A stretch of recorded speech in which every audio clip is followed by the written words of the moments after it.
우리가 5월 1일부터 매일 성경으로 우리 큐티를 하고 있는데 시편 말씀입니다.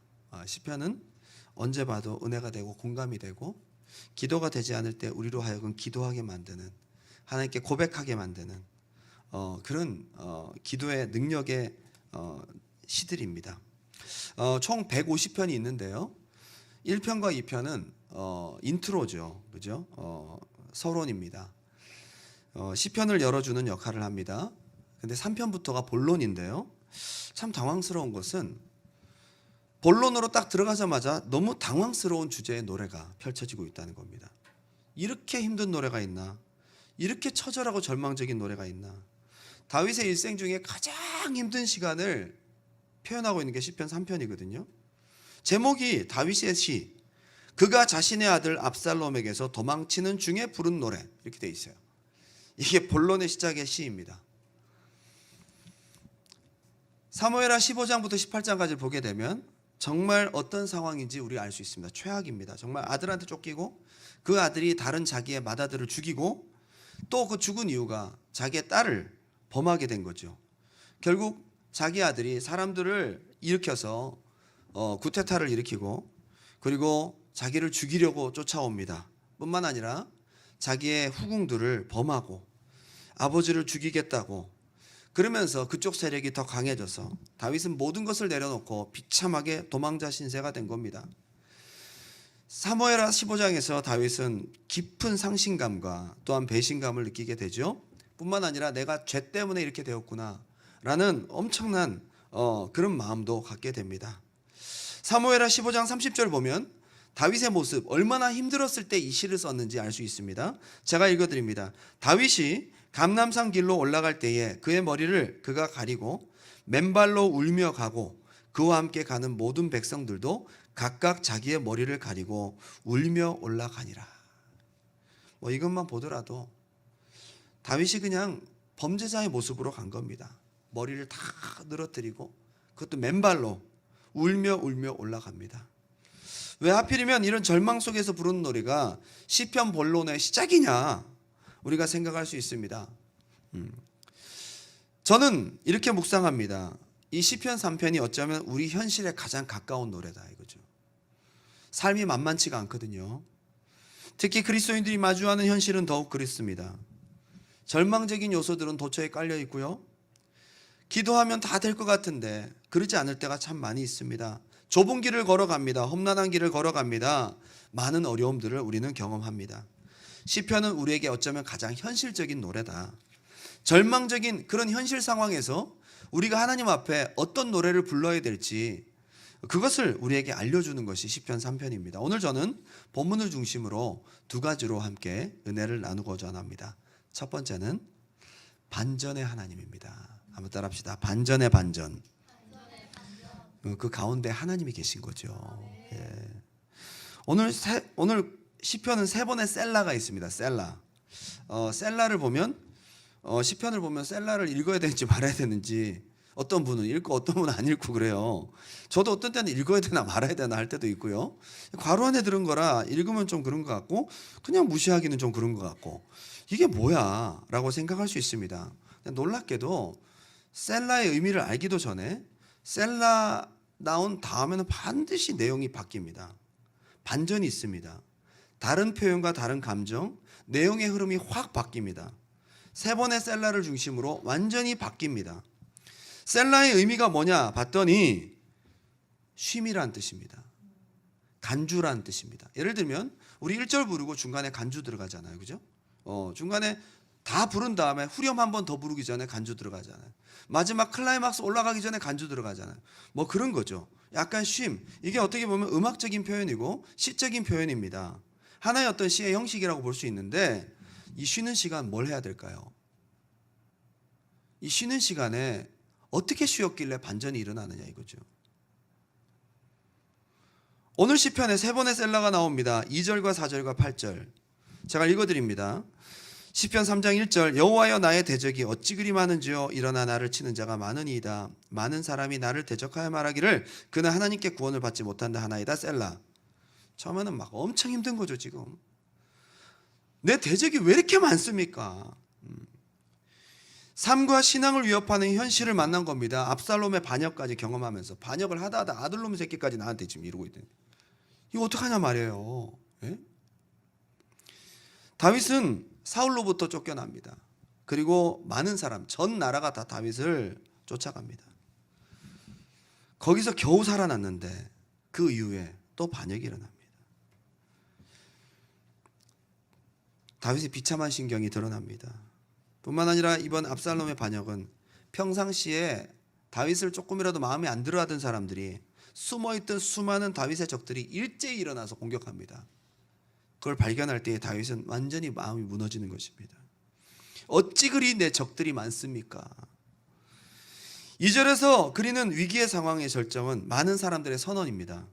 야, 너는 하나님께 구원을 받지 못할 거야, 얘기를 합니다. 성군 다윗, 예배자 다윗이 사람들로부터 이런 평가를 받고 있습니다. 객관적으로 봤을 때 이번 상황은 다윗 너 안 돼. 이번 상황은 네가 아무리 다윗이라도 하나님이 너 버렸어. 이렇게까지 상황이 안 좋은데 너는 망했어. 객관적으로 볼 때 철저히 절망적인 상황이라는 겁니다. 사람들이 다 입을 모아서 넌 안 돼. 이번에 하나님이 너 버렸어. 이런 정도 되면 너 끝난 거야. 게다가 삶의 절체절명의 위기에 빠졌는데 하나님이 아무런 응답이 없습니다. 그가 맨발을 걷고 울며 올라가도 하나님은 응답이 없습니다. 본인도 자기 죄 때문에 그렇다는 거 깨닫고 있습니다. 괴롭고 답답하고 힘든 참담한 심정입니다. 다윗이 하나님 계시는 곳인 예루살렘에서 쫓겨날 때 하나님은 그를 구원하지 않으셨습니다. 또한 그는 따라오는 법궤를 다시 돌려보냅니다. 오죽하면 아들이 아버지를 반역했을까? 오죽 잘못했으면 하나님이 이렇게까지 다윗에게 역사하실까? 혀를 차고 수군거립니다.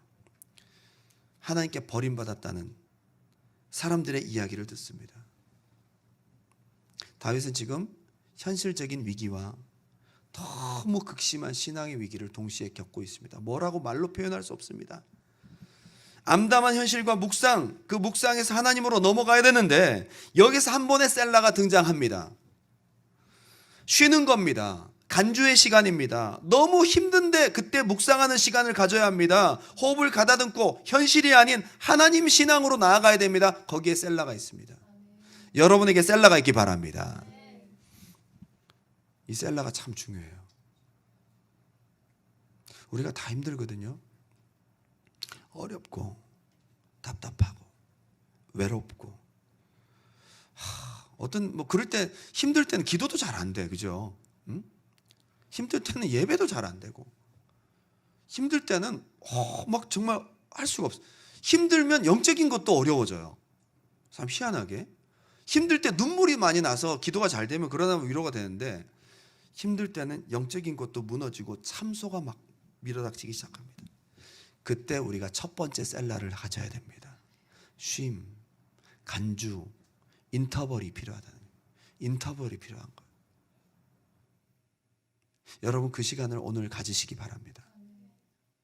무조건 힘들어할 것만이 아니라 딱 쉬어서 이 힘든 상황 속에 다시 고개 들어 하나님을 볼 수 있는 그 셀라의 시간을 가지시기 바랍니다. 꼭 있어야 됩니다. 그 첫 번째 셀라 다음에 반전이 일어납니다. 완전히 바뀌죠. 3절 4절 다 같이 읽어볼까요? 시작. 여호와여 주는 나의 방패시요 나의 영광이시요 나의 머리를 드시는 자신이이다. 내가 나의 목소리로 여호와께 부르짖으니 그의 성산에서 응답하시는도다. 셀라. 아멘. 막 힘들어 죽겠다가 하나님 부르고 난 다음부터 완전 바뀌어요.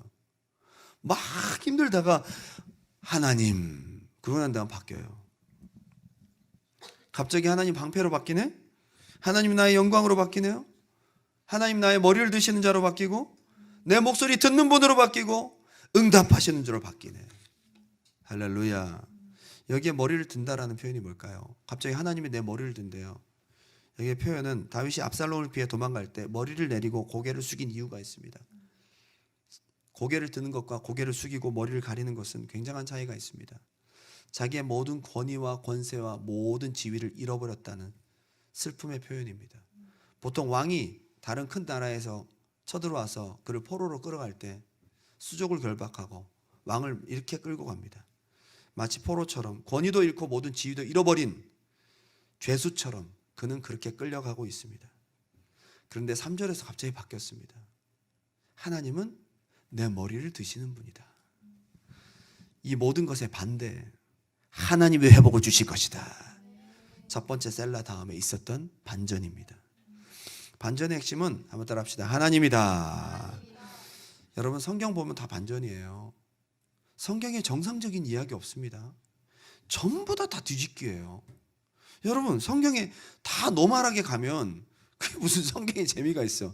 막 안 좋다가 확 뒤집어지고 확 뒤집어지고. 성경 전체를 보십시오. 전부 그런 얘기입니다. 우리 부활신앙이 죽었다 살아나는 거잖아요. 예수님 십자가에 달려 돌아가시고 모든 이름에 뛰어난 권세를 받으시고 부활 승천하셨어. 죽은 자와 산 자의 주가 되려 하심이라. 반전입니다. 모든 사람에게 침뱉음 당하고 버림받은 예수님께서 모든 사람에게 주가 됩니다. 반전입니다. 아브라함 반전입니다. 99세면 죽어야죠. 99세면 아무것도 없죠. 99세면 이제 뭐 아무런 희망이 없습니다. 그때 엘샤다의 하나님이 딱 나타나니 반전, 100세의 아들을 낳아버렸어요. 그리고 모리아산으로 올라갑니다. 이 아들, 다 큰 아들, 이제 좀 이 아들이 너무나 자랑스럽고 좋을만 할 때에 그 아들을 번제로 바쳐라. 모리아산으로 올라갈 때까지 아무런 말씀이 없으십니다. 그러다가 그 아들의 목을 지르려고, 그 아들을 번제로 잡으려고 할 그때에 아브라함아, 아브라함아, 반전이 일어납니다. 오히려 그 아들을 위해서 숯불에 걸린 양을 준비하시고 하나님이 당신의 아들을 보내십니다. 와, 반전입니다. 야곱도 반전이죠. 발목 잡고 태어난 애가 어떻게 장자가 됩니까? 야복강에서 희망이 없어. 형이 이제 오면 난 죽어야 돼. 거기서 씨름하다가 얻어 터지고 그나마 팔팔해도 이길까 말까인데 하나님한테 얻어 터지고 뼈 부러졌어요. 근데 그때 반전이 일어납니다. 네 이름을 이스라엘이라 하라. 요셉도 반전이죠. 일단은 다른 나라에 노예로 팔려가면 그 아이는 꿈이 끝난 겁니다. 끝난 거죠. 근데 거기다가 누명까지 쓰고 감옥까지 갔네? 진짜 희망 없고 소망 없는 인생입니다. 근데 거기서 갑자기 반전이 일어나서 이집트 왕자가 돼버리네. 여러분, 성경은 다 반전입니다. 우리가 이 반전의 중심에 누가 계신지를 아셔야 합니다. 모세도 80세 할아버지, 아무것도 할 수 없는, 막대기 하나 가지고 있는 능력 없고 무능한, 근데 하나님이 그때부터 구약시대 가장 유능하고 능력 있는 종으로 쓰십니다. 한나도 맨날 구박받던 여자가 사무엘 낳고 난 다음에 완전히 반전이 일어납니다. 기도하면서.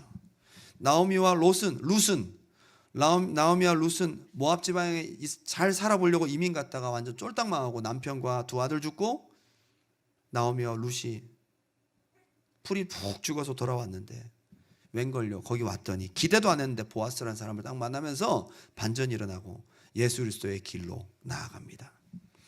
다윗의 증조 할머니가 되죠. 다윗도 반전이죠. 제일 구박받는 8번째 아들이 왕이 돼버렸어요. 쫓겨다니다가 어느 날 갑자기 왕이 됩니다. 히스기야도 아수르가 쳐들어와서 18만 5천 명이 진치고 있는데 그날 울며 기도할 때 이사야를 통해 말씀합니다. 하나님이 너와 함께 할 거다. 하나님이 이제 아수르를 처리할 거다. 그날 밤에 한 영이 나와서 18만 5천 명이 다 송장이 돼버립니다. 우와, 반전입니다. 이것 때문에 아수르가 아마 망했지 않았나 생각합니다. 다니엘도 반전이죠. 사자굴에 들어갔어요. 끝났습니다. 거기 사자굴에서 살아나오면서 그를 모함했던 사람들 다 죽습니다. 반전이죠. 포로 귀환, 말도 안 되는 얘기입니다. 어느 날 갑자기 페르시아 왕이 바벨론을 접수하더니 돈을 줘가면서 포로 귀환시키면서 성전 지으라고 돈까지 줍니다. 에스더, 죽으면 죽으리다. 3일 동안 금식하더니 반전이 일어났습니다. 느헤미야 마찬가지고요. 전부 반전 드라마입니다. 역전의 스토리가 가득한 것이 성경이고 거기에 하나님 계십니다. 거기.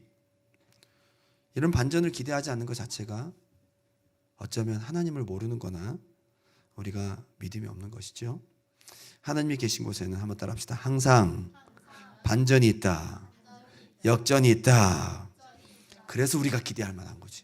그래서 우리가 힘들어도 뭔가 믿는 구석이 있으니까 기대할 만한 거지. 하나님의 가장 중요한 특징은 반전을 일으키신다는 거. 그러면서 하나님이 얼마나 주권적이신 분인지를 우리에게 각인시키시고 교육시키는 아주 놀라운 효과적인 교육을 우리에게 시키고 계십니다. 다윗이 의지하고 자랑하는 것은 자신의 군대나 재물이 아니라 하나님, 그리고 다윗이 하나님께 기도하면 성산에서 응답하시는 것을 믿음으로 고백하는 것입니다. 한번 따라합시다. 하나님은 하실 수 있는 분이고 내 기도를 들으신다. 이게 지금 반전의 핵심 속에 있는 가장 중요한 내용입니다. 죽겠습니다 셀라 그러더니 갑자기 하나님 하십니다. 하나님 회복시키시고요, 성산에서 내 기도 듣고 응답하십니다. 이게 바로 반전의 내용입니다. 이 성산이라는 것은 거룩한 산, 바로 하나님이 왕을 세우고 다스리시는 곳을 말합니다. 모든 권세가 거기서부터 나오는 거지. 모든 능력이 거기서부터 나오는 거고, 그죠? 하나님이 온 세상을 통치하는 분이심을 고백하고 있습니다. 그래서 어쩌면 다윗이 언약궤를 가지고 나오려고 할 때 다시 돌려 보냅니다. 그냥 성에 둬라, 나 나간다. 그 이유는 뭐냐? 언약궤 자체가 구원의 역사가 아니고 그분이 원하시면 그분이 하신다는 것을 신뢰하고 있었던 것입니다. 하나님을 묵상했고 기도와 믿음으로 넘어왔다면 삶으로 그리고 현실로 나아가야 되는데, 그게 바로 두 번째 셀라 다음에 있었습니다. 두 번째 4절의 셀라 다음에 5절 한번 읽어볼까요? 5절 6절 시작. 내가 누워 자고 깨었으니 여호와께서 나를 붙드심이로다. 천만인이 나를 에워싸 진친다 하여도 나는 두려워하지 아니하리이다. 또 한 번의 반전이 일어나네요. 이 반전은 어떤 반전이냐? 지금 생각과 마음속에서 마음의 반전이 일어났다면 삶으로 들어가는 반전이 있어야 된다 이거죠. 여러분, 여기서 은혜 받고 아멘 하고 끝날 것이 아니라, 다윗은 그러고 쿨쿨 잘 잤어요. 그리고 마음만 바뀐 것이 아니라 삶으로 이어졌다고요. 여러분, 지금 상황이 그렇게 쿨쿨 잘 상황이냐? 아닙니다. 압살롬의 모략가 아히도벨은 다윗 밑에 있었습니다. 이 사람이 얼마나 탁월했는지 전략과 전술과 어떤 예상이 거의 예언자 수준입니다. 그 작전이 하나님께 물어서 한 것 같았더라. 이게 솔로몬하고 비슷한 거죠. 솔로몬처럼 뭔가 하나님으로부터 들어서 정확합니다. 그 적중대로 가면 아주 뛰어난 전략이 되고 승리할 수밖에 없습니다. 그래서 어쩌면 아히도벨 때문에 다윗이 어디로 가든지 이기게 하셨더라. 놀라운 전략가죠. 근데 그 사람이 누구한테 붙어요? 압살롬한테 딱 붙어요. 야, 답답한 노릇입니다. 지금 아히도벨은 압살롬에게 다윗을 잘 압니다. 그래서 지금 마음이 상심되고 힘들어서 얼마 못 갔을 거니까 지금 그렇게 당황하고 힘들 때 빨리 쳐들어가서 죽이면 됩니다. 아히도벨의 말이 맞는 겁니다. 똑똑한 사람이죠. 당장 그렇게 아히도벨이 쳐들어올 것 같은 그런 분명한 예상을 갖고 있음에도 다윗은 잠을 잔다는 거예요. 이게 무책임해서? 아닙니다. 이게 바로 현실로의 반전이라는 것입니다. 현실에 가서도 여러분 평강이 있길 바랍니다. 여러분 마음에 반전이 있었다면 현실에 가서도 삶으로 나타나는 반전이 있어야 된다 이겁니다. 두 번째 셀라 다음에 있었던 이야기입니다. 여러분의 쉼이 있기 바랍니다. 간주가 있기 바랍니다. 잠시 멈춤이 있기 바랍니다. 은혜 받고 난 다음에 그냥 나가지 말고 생각하세요. 이 말씀을 내가 어떻게 적용할 것이냐, 이것을 내가 어떻게 삶으로 가지고 갈 것이냐, 잠시 멈추어 두 번째 셀라를 가진 다음 여러분 평강을 누리시길 바랍니다. 조금 전에 했던 신앙 고백의 근거에서 다윗은 행동합니다. 눕고 자고 깬다. 이게 원형 동사로 원래 동사로 보게 되면 완료형실, 완료형. 그러니까 늘상 눕고 자고 했던 것처럼, 늘상 평안했던 것처럼 지금 너무 힘들 때도 똑같이 그렇게 한다는 거예요. 그죠? 지금의 문제가 나의 수면 생활을 바꿀 수 없다. 과거의 상황이 지금까지 계속되고 있다는 가정, 늘 그래왔던 것처럼 평안하게 잠을 자겠다는 뜻으로 볼 수 있습니다. 근데 여기 잘뿐만 아니라 깬다라고 되어 있어요. 이것은 삶의 기대와 희망이 들어가 있는 표현입니다. 내가 편안하게 잠만 잔다? 하나님이 지켜주시니까 잔다 뿐만 아니라 일어날 거다. 일어나면 자기가 닥치는 현실이 무섭다는 것이 아니라 기대와 소망을 얘기하고 있는 것입니다. 여러분 삶에 이러한 반전이 있기 바랍니다. 다윗은 여기에서 그치지 않습니다. 상황이 좋지 않은데 여호와여 이제는 일어나서, 7절에 일어나소서, 원수의 뺨을 치소서. 좀 더 적극적이죠? 믿음은요, 가지면 가질수록 적극적이 됩니다. 처음에는 반전이 일어나서 믿음을 회복하는 수준에 이른다면 그 다음은 그 믿음이 점점 자라고 하나님을 인정하고 고백할수록 하나님이 하실 것을 믿어지니까 더 강력한 믿음의 적극성으로 나아가게 됩니다. 그래서 마지막 셀라로 마무리를 짓고 있습니다. 마지막 셀라, 마지막 8절의 셀라는 이러한 다윗의 믿음을 고백하면서 셀라를 딱 마치면서 우리도 이러한 신앙의 삶과 적용으로 초청하고 있습니다. 하나님은 반전의 주체고 셀라의 시간 가운데 우리의 심령과 우리의 믿음에서 먼저 반전이 있어야 될 줄 믿습니다. 마지막 셀라는요, 우리가 생각하고 묵상해서 나아가야 될 셀라입니다. 중요한 것이죠. 제레미 스캇 브라운이라는 미국 메이저리그 선수가 있었는데요, 이 선수는 몸무게가 110kg, 좀 뚱뚱해. 약간 야구 선수 치고는 날렵하지가 않고 포수, 공은 잘 받습니다. 힘도 좋아요. 근데 중요한 것은 달리기를 못해요. 늦어. 그렇게 멀리 쳐놓고도 뛰어봤자 1루. 보통 선수들 같으면 2루 뛰고 3루에서 도루까지 하고 막 이렇게요, 슬라이딩까지 하는데 이 사람은 1루 가면 그냥 벌써 공이 자기한테 오는 거야. 어느 날 결심을 합니다. 내가 이제부터 달리기 실력을 늘려야겠다. 반드시 2루까지는 나간다, 무조건. 그래서 날마다 땀을 흘리며 연습합니다. 체중 감량도 하고요, 막 열심히. 그래서 어느 날 이제 내가 오늘 2루까지는 간다 해서 땅 쳤는데 투수를 지나서 2루수 쪽으로 3루수 쪽으로 쫙 뻗어나갑니다. 잘만 뛰면 2루까지 뛸 것 같아서 막 뛰었다가 1루에서 2루로 가다가 넘어졌어. 넘어져가지고 가려고 하다 보니까 공이 벌써 오게 생겨서 우왕좌왕 하다가 다시 1루로 갔어요. 1루로 가서 슬라이딩으로 겨우 1루로 왔다 갔더니 심판이 너 뭐하냐? 빨리 뛰어! 너 홈런 쳤어. 홈런. 스캇 브라운은 그 자리에서 벌떡 일어나 2루를 지나 3루를 넘어져서 쩔뚝거리며 천천히 들어옵니다. 관중들이 다 열광합니다. 상대편 선수들도 웃으면서 박수를 칩니다. 저는 이런 게 여호와의 니시가 아닌가 생각해요. 노력도 가상하지만 신체적인 타고난 부족함은 노력에 한계가 있어요. 답은 그런 상황에서 홈런 치면 돼. 홈런. 답은 언제나 홈런. 우리의 노력도 열심도 중요하지만 거저 주시는 주권적인 하나님의 큰 은혜를 앞서지 못합니다. 할렐루야. 여러분, 우리 인생은 예수 안에서 이미 승리했습니다. 주님이 이기셨습니다. 예수 믿고 구원받은 사람 홈런 친 인생이야. 우리에게는 보장이 있어요. 예수 이름이 있습니다. 여러분, 사람들이 뭐라고 해도 우리에겐 역전이 있어요. 주저하지 마시고 1루에서 2루로 뛸까 말까 하다가 넘어졌다가 다시 자기 공이 어디로 날아가는지도 몰라. 하나님이 지금 날려서 홈런까지 갔다고 가면 돼요. 성도를 견인하시는 하나님의 놀라운 절대적인 은혜와 반전의 주권적인 능력을 인정하십시오. 지금까지 여러분, 은혜라는 것이 여러분의 능력과 여러분 노력으로 된 것이 아니라 하나님의 은혜로 된 거 아닙니까?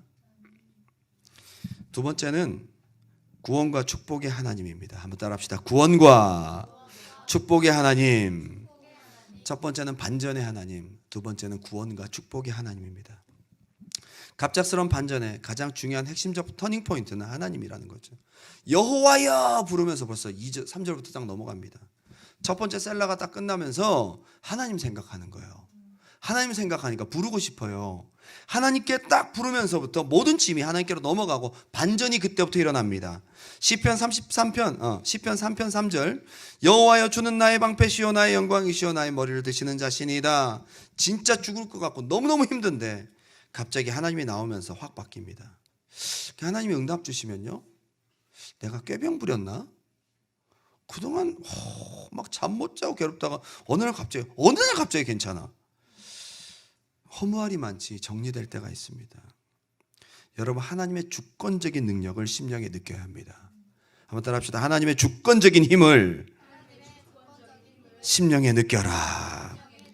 그냥 토닥거려주고 위로해주는 거 말고 주권적인 능력을 심령에 느껴야 된다.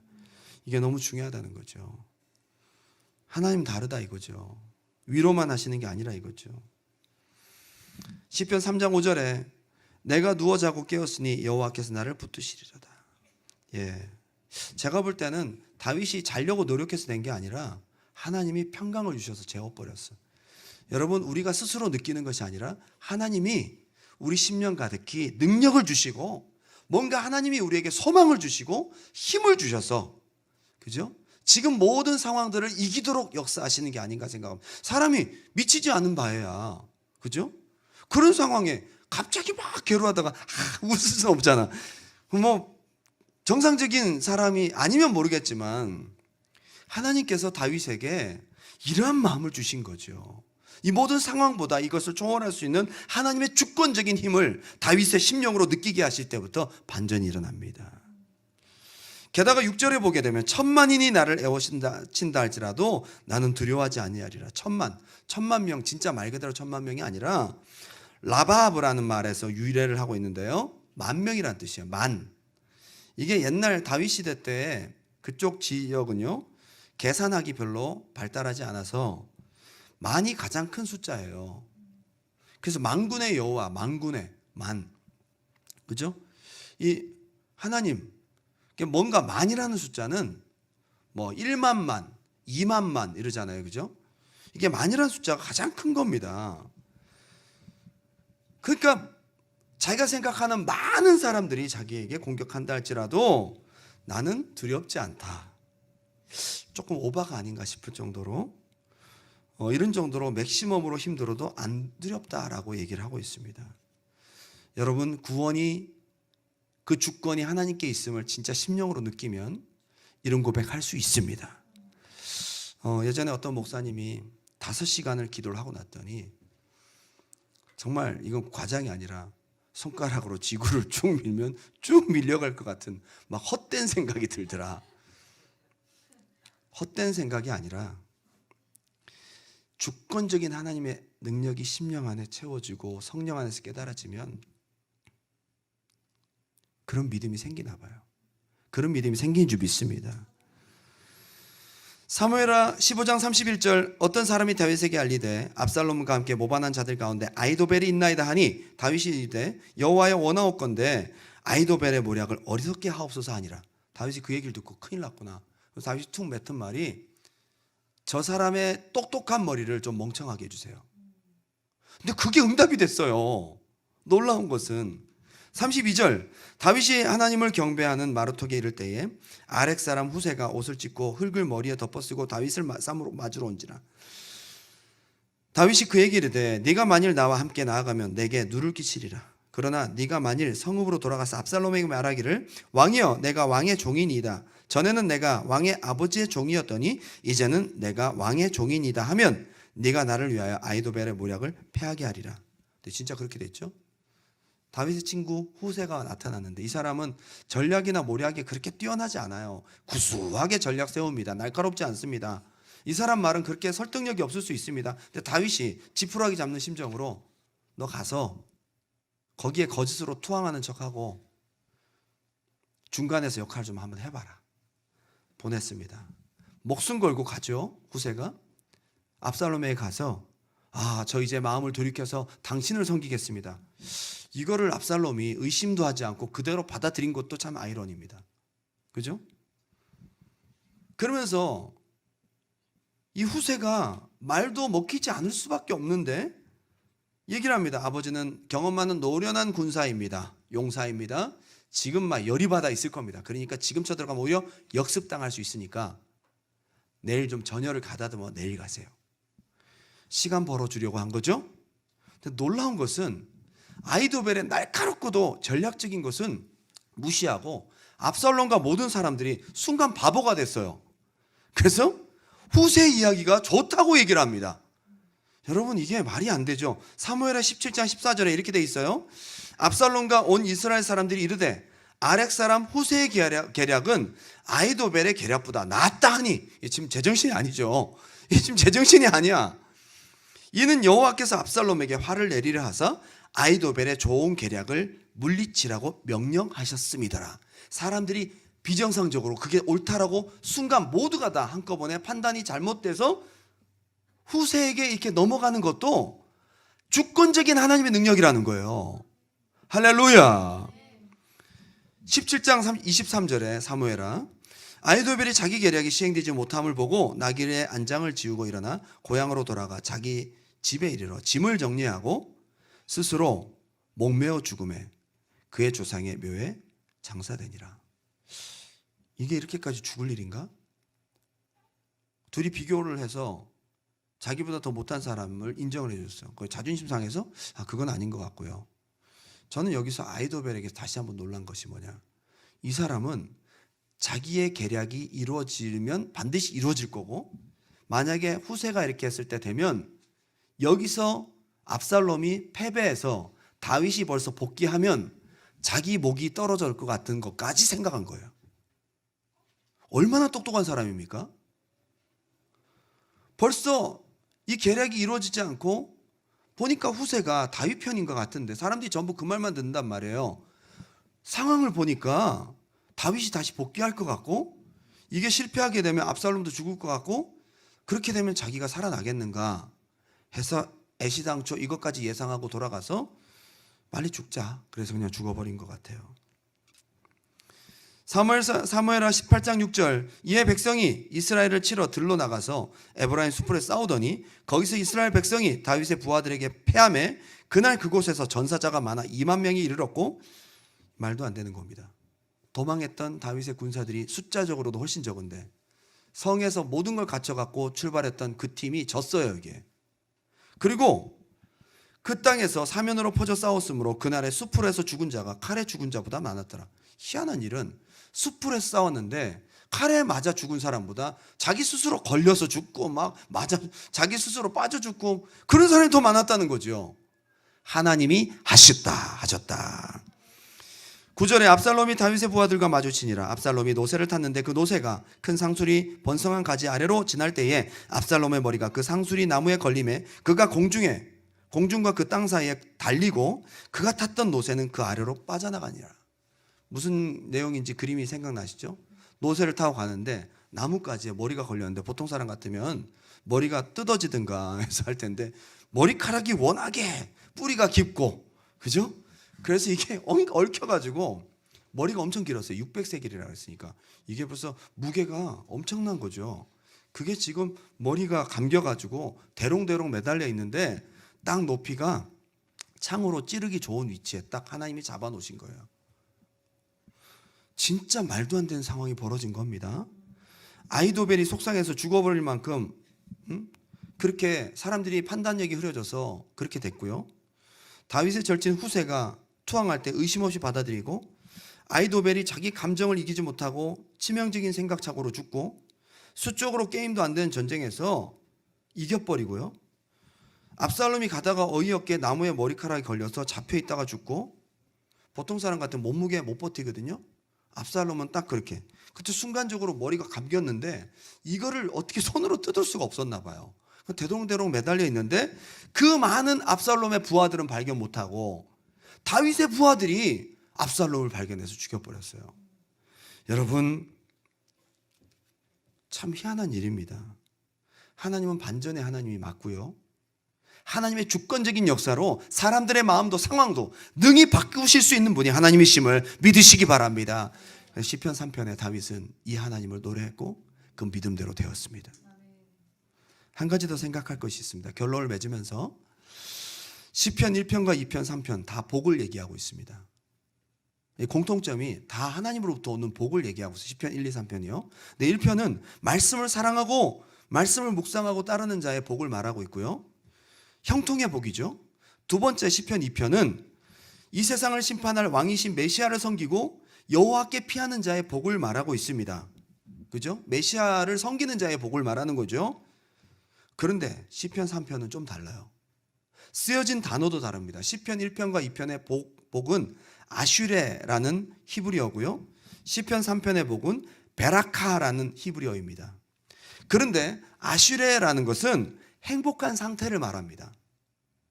행복한 환경과 행복한 상태, 번영의 상황, 번영의 현실, 형통한 복을 말합니다. 그런데 이 베라카라는 말은요, 하나님으로부터 이 행복한 상태도 포함되지만 하나님으로부터 그 사람 자체가 복을 받은 사람이라는 거예요. 무슨 차이가 있습니까? 상태적 복을 노래할 때는 상태가 복이 없을 때는 복이 없구나 생각할 수 있지만, 베라카의 복은 내가 지금 압살롬에게 쫓기는 이 고통스럽고 괴롭고 아무것도 되는 것 없는 이런 상황에서도 이 모든 것들을 역전시킬 수 있는 여지가 남아있다는 거죠. 하나님은 나를 사랑하신다. 이런 상황에서도 하나님은 나를 축복하셨다. 이런 모든 상황들은 하나님이 나를 복 주시려고 하는 상황이다 라고 생각할 수 있는 복이라는 겁니다. 여러분에게 아슈레의 복도 있지만 오늘 시편 3편에서 말하는 8절의 마지막 복, 여호와께서 내게 복을 주시리로다. 이 베라카의 복이 있기를 주님의 이름으로 축원합니다. 어려움을 겪지만 그걸 통해 나의 신분 자체가 복을 받은 사람임을, 흔들 수 없는 축복의 사람임을 고백하게 하는 그런 은혜, 이런 복이 우리에게 있기를 간절히 원합니다. 진짜 어려울 때 인생의 바닥에서 하나님께 버림받은 것 같은 상황, 불러도 대답이 없고, 그래 죄로 인해 나는 망할 수밖에 없고 마땅히 받는 거야 하지만 우리 마음 가운데 뻔뻔스럽게도 다시 한번 일어날 수 있는 힘, 다시 한번 반전을 기대할 수 있는 힘은 바로 베라카의 축복이 있기 때문입니다. 하나님, 당신 사랑하셨습니다. 상태적 축복만 복이 아닙니다. 당신이 태초부터 선택받은 축복자임을, 태초부터 선택받은 구원받을 자임을 믿고 지금 상황에서 하나님을 더욱 의지하고 나아가는 여러분 되시기 바랍니다. 할렐루야. 오늘 여러분이 어려운 상황 속에 잠시 셀라의 시간을 가지면서 극한 상황, 나 같은 죄인에게 조건 없이 일방적으로 구원과 역전의 은혜를 베푸시는 베라카의 축복을 오늘 이 시간 하나님을 묵상하며 셀라의 시간을 가지면서 믿음으로 선포하고 나아가는 그러한 여러분 되시기를 주님의 이름으로 축원합니다. 우리 마지막 찬양하고 나아가겠는데요.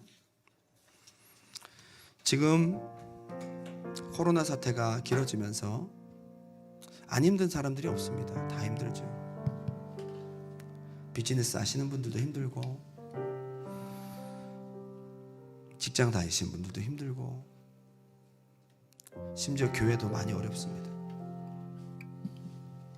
다 힘듭니다. 지금 상황은 상황으로 보면, 아슈레의 복으로 보면 내가 복받지 못한 사람 같습니다.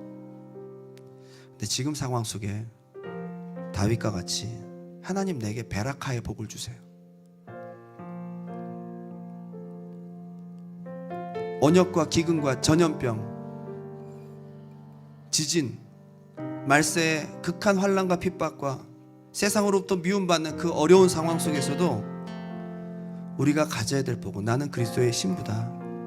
나는 주님의 사랑받은 자이고 나는 선택받고 하나님의 은혜와 축복을 받은 자이다. 끝까지 우리가 붙잡고 나아가야 될 줄 믿습니다. 오늘 우리가 반전이 일어났던 바로 시편 3편의 3절 4절 그 말씀을 녹여놓은 것 같은 이 찬양, 이 고백을 오늘 우리가 다윗과 같이 고백하고 나아갔으면 좋겠거든요. 우리가 다윗처럼 그렇게 믿음이 있을 수는 없을 수 있겠지만, 그러나 오늘 이 시간 믿음으로 다윗을 흉내라도 내자. 오늘 우리가 시편 4편을 묵상하고 읽으면서 다윗이 기도했고 다윗이 선포하고 다윗이 인정했던 하나님을 우리가 흉내라도 내면서 한번 우리가 그 하나님 앞에 나아가며 지금 우리의 힘들고 어려운 상황 속에서도 주권자이신 하나님을 노래하며 나아가는 은혜가 있기를 간절히 바랍니다. 우리 믿음으로 선포하며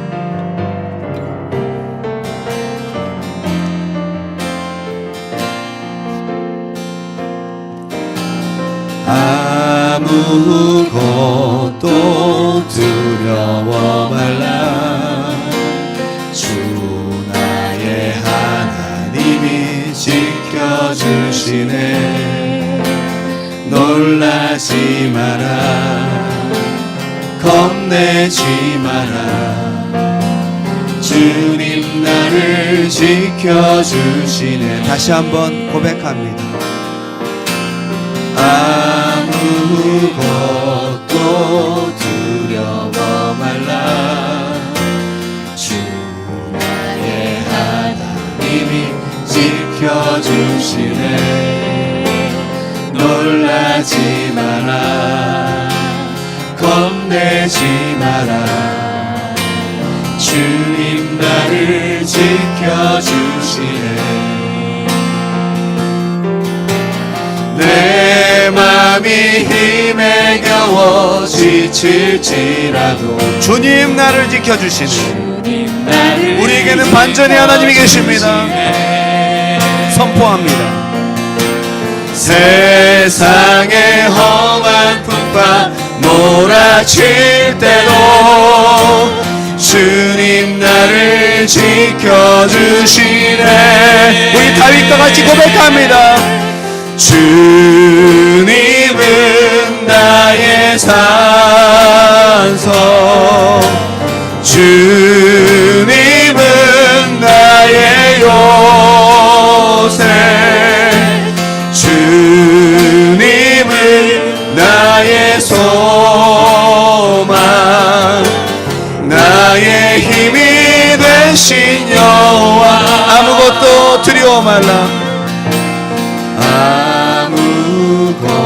아무것도 두려워 말라 오늘 이 시간 우리 성령의 음성을 들으시기 바랍니다. 내 마음속에 있는 두려움들 주님의 은혜로 떠나가길 바랍니다. 겁내지 우리에겐 하나님이 계십니다. 주님 나를 지켜주시네 내 마음이 힘에 겨워 지칠지라도 내 맘이 힘에 겨워 지칠지라도 주님 나를 지켜주시네 세상의 험한 풍파 몰아칠 때도 주님 나를 지켜주시네 아멘 주님은 나의 산 이 시간 믿음으로 선포하십시오. 주님은 나의 요새 주님은 나의 소망 나의 힘이 되신 여호와 내 마음이 힘에 겨워 내 맘이 힘에 겨워 지칠지라도 주님 나를 지켜주시네 세상의 험한 풍파 몰아칠 때도 주님 나를 지켜주시네